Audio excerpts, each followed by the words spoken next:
പഞ്ചായത്തുകളുടെയും പ്രസിഡന്റുമാർ ഈ കാലയളവിൽ തങ്ങളുടെ പഞ്ചായത്തുകളിൽ എന്തൊക്കെ വികസന പ്രവർത്തനങ്ങൾ ചെയ്തു എന്നതിലേക്കൊരു തിരിഞ്ഞുനോട്ടമാണ് എൻ്റെ പഞ്ചായത്തിലൂടെ ലക്ഷ്യമിടുന്നത്.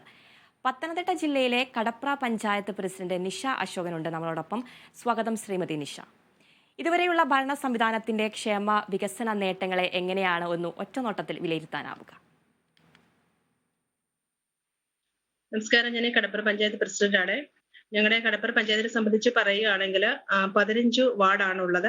ദേവാലയങ്ങളും അതുപോലെ വിദ്യാലയങ്ങളും അംഗനവാടികളും ആരോഗ്യ കേന്ദ്രങ്ങളും ഒക്കെയുള്ള ഒരു പഞ്ചായത്താണ്. അതിലുപരി കൃഷിക്കാര്, ക്ഷീരകർഷകര് ഒക്കെ സാധാരണക്കാർ കൂടുതലുള്ള ഒരു പ്രദേശമാണ്. അതുപോലെ തന്നെ ഒരു എ ഗ്രേഡ് പഞ്ചായത്ത് കൂടിയാണ്. ഞങ്ങള് ഭരണസമിതി വന്നതിന് ശേഷം 4 വർഷത്തോട് അടുപ്പിച്ചാകുകയാണ്. ഈ സമയത്ത് ഞങ്ങൾക്ക് ചെയ്യാവുന്ന വികസന പ്രവർത്തനങ്ങൾ ഫണ്ടിന്റെ ലഭ്യത അനുസരിച്ച് ഞങ്ങൾ ചെയ്തു എന്ന് തന്നെയാണ് ഞങ്ങളുടെ വിശ്വാസം. പ്രധാനമായി എടുത്തു പറയേണ്ടത്, നമ്മൾ കർഷകർക്കാണ് പ്രാധാന്യം കൊടുത്തുകൊണ്ടാണ് പല കാര്യങ്ങളും നമ്മൾ ചെയ്തിട്ടുള്ളത്. എല്ലാ പദ്ധതികളിലും നമ്മൾ കർഷകരെയും ക്ഷീരകർഷകരെയും ഒക്കെ ഉൾപ്പെടുത്തിയാണ് ചെയ്ത്. ഞങ്ങൾ കയറിയ സമയത്ത് തന്നെ നമ്മുടെ മത്സ്യ കർഷകർക്ക് വള്ളവും വലയും നൽകിയിട്ടുണ്ട്. അതുപോലെ ക്ഷീരകർഷകർക്ക് പാലിന് സബ്സിഡി, ധാതുലവണ മിശ്രിതങ്ങൾ, അതുപോലെ കാലിത്തീറ്റ സബ്സിഡി, അതുപോലെ കറവ യന്ത്രം വാങ്ങാനുള്ള സബ്സിഡിയോടുകൂടിയുള്ള ഒരു പദ്ധതി. അങ്ങനെ പദ്ധതി നല്ല രീതിയിൽ നടക്കുന്ന ഒരു പഞ്ചായത്ത് തന്നെയാണ്. പിന്നെ പ്രധാനമായിട്ടും പറയാനുള്ളത്, ഞങ്ങള് വയോജന കട്ടിൽ കൊടുക്കുന്നുണ്ട്. അത് എല്ലാ വർഷവും ഞങ്ങൾ കൊടുക്കുകയാണ്, SC ജനറൽ വ്യത്യാസമില്ലാതെ. അതുപോലെ തന്നെ പിന്നെ അത് ഇപ്പം നമ്മൾ ചെയ്യാനായിട്ട് ആഗ്രഹിക്കുന്നെന്ന് പറയുന്നത് നമ്മുടെ ഒരു ഹോമിയോ ഹോസ്പിറ്റലുണ്ട്. അതിന്റെ പണി പിന്നെ പൂർത്തീകരിച്ചിരിക്കുകയാണ്. അതിന്റെ പെയിന്റിംഗ് മാത്രമേ ഉള്ളൂ. കർഷകർക്കുള്ള ഒരു ഉന്നമനത്തിലാണ് കടപ്ര ഗ്രാമപഞ്ചായത്ത് ഉള്ളത്. കർഷകരുടെ ഉന്നമനത്തിനുള്ള നിരവധി പദ്ധതികളാണ് പഞ്ചായത്ത് നടപ്പിലാക്കിയിട്ടുള്ളത്. അതുപോലെ തന്നെ കുടിവെള്ള പദ്ധതിയൊക്കെ എങ്ങനെയാണ്? ഈ ജൽജീവൻ പദ്ധതി അടക്കം ഗ്രാമപഞ്ചായത്തിൽ, കടപ്ര ഗ്രാമപഞ്ചായത്തിൽ നടപ്പിലാക്കുന്നുണ്ട്. എത്രത്തോളമാണ് ഈ പദ്ധതികളൊക്കെ, കുടിവെള്ളക്ഷാമം അടക്കം ഈ ഗ്രാമപഞ്ചായത്തിൽ പരിഹരിക്കാൻ സാധിച്ചിട്ടുണ്ടോ? തീർച്ചയായിട്ടും കുടിവെള്ളക്ഷാമം നമ്മൾ ജലജീവൻ പദ്ധതി പ്രകാരം നമ്മൾ കണക്ഷൻ ഒരു 90% എത്തിക്കാൻ നമുക്ക് സാധിച്ചു എന്നുള്ളതാണ് വിശ്വാസം. അതിലുപരി നമ്മൾ പൊതു കിണറുകളെല്ലാം നമ്മൾ വൃത്തിയാക്കി അത് മെയിൻറ്റെയിൻസ് ചെയ്ത് കൊടുക്കുന്നുണ്ട്. അത് ഒരു പക്ഷേ ജനങ്ങൾക്ക് വളരെ ഒരു പ്രയോജനപ്രദമാണ്. ഈ ഒരു വേൽ സമയത്ത് അവർക്ക്, നമുക്കറിയാം ഈ ഒരു അവസ്ഥയെന്ന് പറയുന്നത് വെള്ളം കിട്ടാൻ വളരെ ബുദ്ധിമുട്ടുള്ള പ്രദേശമാണ്. അപ്പം ആ സമയത്ത് നമ്മൾ ഈ ഒരു കിണറുകൾ ശുചീകരിച്ചു കൊടുക്കുകയും ജലജീവൻ പദ്ധതി പ്രകാരം പൈപ്പ് കണക്ഷൻ കൊടുത്തുകൊണ്ട് അവർക്ക് വലിയൊരു ആശ്രയം തന്നെയാണ്. അങ്ങനെ എല്ലാം കൊടുത്തു എന്നാണ് വിശ്വാസം. ഇന്ന് പരിപാടിക്ക് കുറിച്ചിട്ടുണ്ട്. അരിമാന്തര റോഡ് ശുചീകരണ പദ്ധതിക്ക് ഇന്ന് ആരംഭം കുറിച്ചിട്ടുണ്ട്. എത്രത്തോളം പദ്ധതി നടപ്പിലാക്കാൻ ഗ്രാമപഞ്ചായത്ത് ഇടപെടൽ? നമ്മുടെ ഭരണസമിതി NREG അംഗങ്ങൾ, നമ്മുടെ സെക്രട്ടറി, അതുപോലെ തന്നെ ഇറിഗേഷനുള്ള ഉദ്യോഗസ്ഥർ എല്ലാവരുടെയും വലിയൊരു സഹകരണം ഉള്ളതുകൊണ്ടാണ് നമുക്ക് ഇന്ന് പട്ടപ്പറമ്പ് റോഡ് കയർപ്പുവസ്ത്രം ഉപയോഗിച്ച് ബലപ്പെടുത്താൻ കഴിഞ്ഞിട്ടുണ്ട്.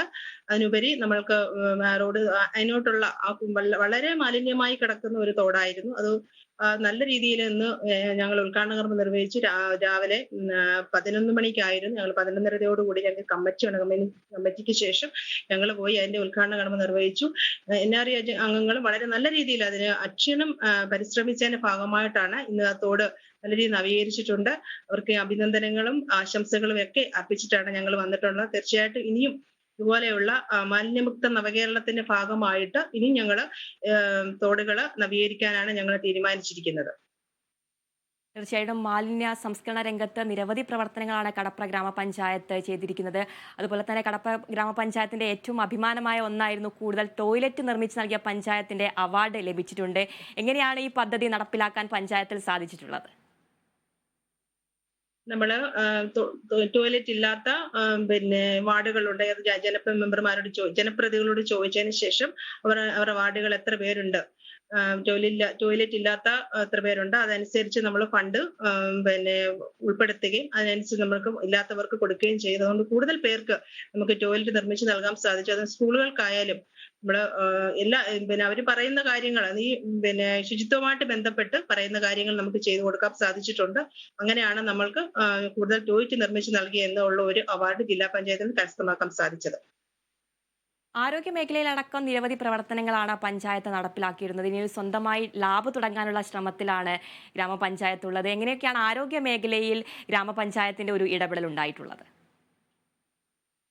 ഇപ്പൊ നമ്മുടെ പഞ്ചായത്തിനെ സംബന്ധിച്ച് പറയാൻ നമുക്ക് ലാഭില്ലാത്ത ഒരു വലിയ വീഴ്ച തന്നെയാണ്. അത് നമുക്ക് ഫണ്ട് അനുവദിച്ചിട്ടുണ്ട്. നമ്മുടെ കെട്ടിടത്തിനോട് അടുത്ത് തന്നെ നമുക്ക് ലാബ് തുടങ്ങാനാണ് ഈ ഭരണസമിതി ഇറങ്ങുന്നതിന് മുന്നേ തുടക്കം കുറിച്ച് തന്നെ ഇറങ്ങാനാണ് ഞങ്ങൾ ആഗ്രഹിക്കുന്നത്. അതുപോലെ തന്നെ നമ്മുടെ ആയുർവേദ ഹോസ്പിറ്റൽ നല്ല രീതിയിൽ തന്നെ പോകുന്നുണ്ട്. പിന്നെ ഹോമിയോ ഹോസ്പിറ്റലിന്റെ ഒരു കാര്യം മാത്രമേ ഉള്ളൂ.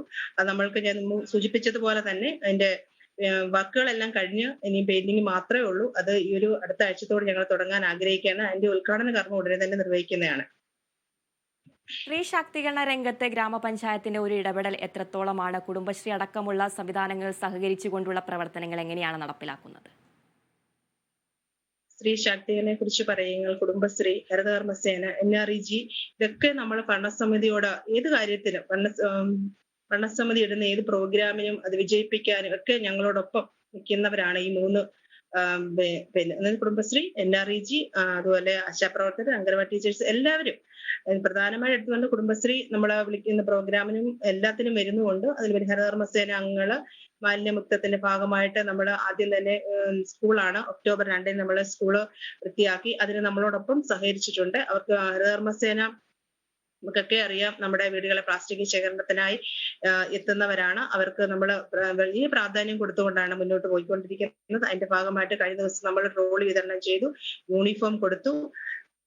പിന്നെ അത് തന്നെ ഈ പ്ലാസ്റ്റിക് തരം തിരിക്കാനുള്ള ഡെസ്ക് നമ്മളത് ഫണ്ടിൽ ഉൾപ്പെടുത്തി മേടിച്ചെടുക്കാനാണ് പിന്നെ തുടക്കം കുറിച്ചിരിക്കുന്നത്. അതിനുള്ള ഫണ്ട് നമ്മൾ വകയിരുത്തിയിട്ടുണ്ട്. എപ്പോഴും നമ്മൾ അവർക്ക് വലിയ പ്രാധാന്യം മുന്നോട്ട് പോയിക്കൊണ്ടിരിക്കുന്നത്. മുന്നോട്ടും അങ്ങനെ തന്നെ ആയിരിക്കും. കടപ്ര ഗ്രാമപഞ്ചായത്തിന്റെ ഒരു കൂട്ടായ പ്രയത്നം തന്നെ, ഒരു മാതൃകാ ഗ്രാമപഞ്ചായത്ത് തന്നെയാണ് കടപ്ര ഗ്രാമപഞ്ചായത്ത്.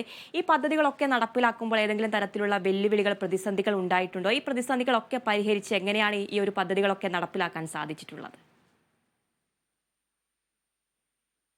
പ്രതിസന്ധി എന്ന് പറയാനുള്ള ഭരണസമിതി എല്ലാവരും ഒറ്റക്കെട്ടായിട്ട് നിന്നുകൊണ്ടാണ് പല കാര്യങ്ങളും നടത്തിക്കൊണ്ടു പോകുന്നത്. എല്ലാ കാര്യത്തിലും വളരെ എല്ലാ 15 മെമ്പേഴ്സും വളരെ സജീവമായി എല്ലാ കാര്യത്തിലും ഉണ്ട്. എല്ലാവരും പല രാഷ്ട്രീയക്കാരാണെങ്കിൽ പോലും എല്ലാവരും ഒറ്റക്കെട്ടായിട്ട് നിന്നുകൊണ്ടാണ് കാര്യങ്ങൾ നടത്തുന്നത്. അതുകൊണ്ടാണ് ഇത്രയും വിജയിക്കാനുള്ള പ്രധാന കാരണം.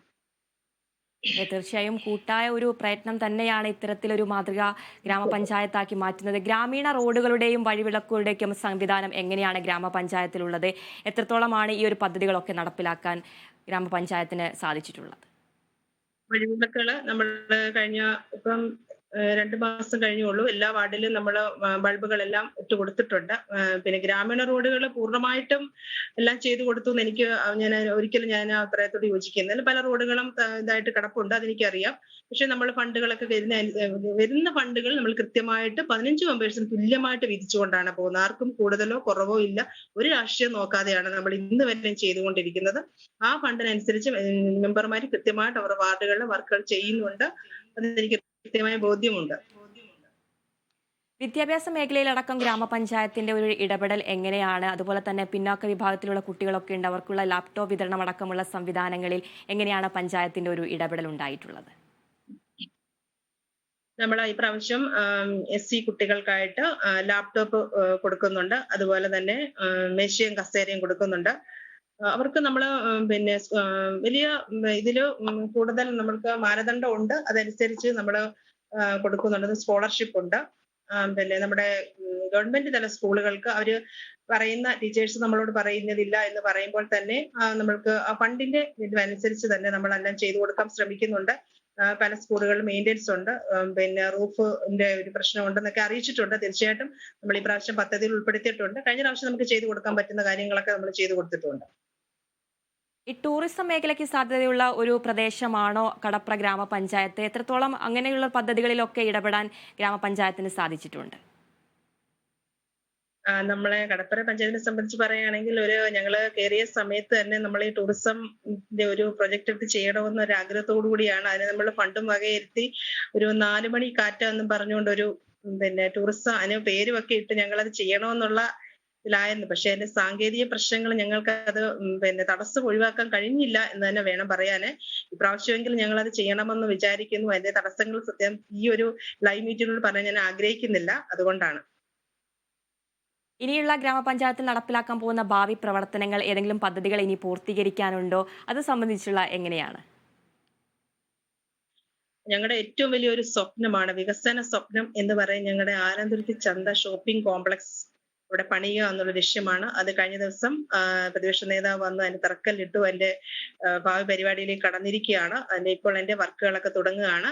അപ്പൊ തീർച്ചയായിട്ടും അത് നമ്മുടെ പഞ്ചായത്തിന് പരിസരത്തുള്ള കുറച്ചു പേർക്കുള്ള തൊഴിൽ സൃഷ്ടിക്കാനും കൂടെ കഴിയും എന്ന വിശ്വാസത്തിലാണ് നമ്മളൊരു ഷോപ്പിംഗ് കോംപ്ലക്സ് പണിയാൻ ഉദ്ദേശിക്കുന്നത്. അത് ഞങ്ങളുടെ ഒരു സ്വപ്ന പദ്ധതിയാണ്. തീർച്ചയായിട്ടും അത് ഞങ്ങളത് നടത്തിയെടുക്കും എന്ന ഒരു ഉറച്ച വിശ്വാസം തന്നെയാണ് മുന്നോട്ട് പോയിക്കൊണ്ടിരിക്കുന്നത്. ഇത് ഞങ്ങൾക്ക് ഇനിയും 6-7 മാസം കൂടെ ഉള്ളൂ. എങ്കിൽ പോലും ഞങ്ങൾ അതിന്റെ പിറകെ കഠിനമായ ശ്രമത്തിലാണ് മുന്നോട്ട് പോയിക്കൊണ്ടിരിക്കുന്നത്.